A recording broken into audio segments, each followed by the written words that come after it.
আসসালামু আলাইকুম। প্রতিটি মানুষের জানার আগ্রহ থাকে। তারই ধারাবাহিকতায় আজকে জানাবো অপারেশন ডেভিল হান্ট সম্পর্কে। ভিডিওটি শেষ পর্যন্ত দেখার জন্য অনুরোধ করছি। আমি মোহাম্মদ মাহিদুল ইসলাম সোহান।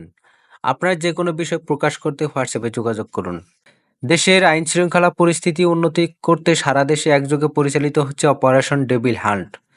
এই অপারেশন যৌথভাবে পরিচালনা করছে সেনাবাহিনী, বিজিবি, র্যাব, পুলিশ ও পুলিশের গোয়েন্দা শাখার ডিবি।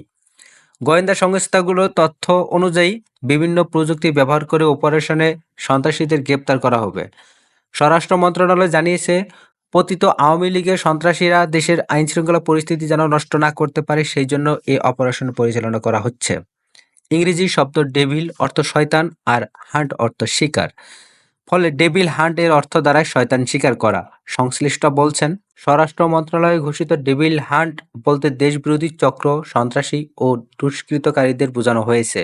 আইন শৃঙ্খলা রক্ষাকারী বাহিনী সূত্রে জানা যায়, অপারেশন ডেভিল হান্ট 8ই জানুয়ারি এর মাধ্যমে শুরু করা হয় এবং প্রথম রাতে গাজীপুর জেলার 5টি থানার সাঁড়াশি অভিযান চালিয়ে সন্ত্রাসী কর্মকাণ্ডের অভিযোগে আওয়ামী লীগের 40 জন নেতাকর্মীকে আটক করা হয়েছে।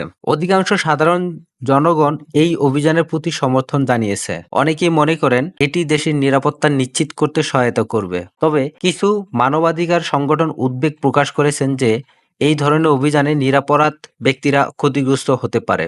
ভিডিওটি শেয়ার করে সবাই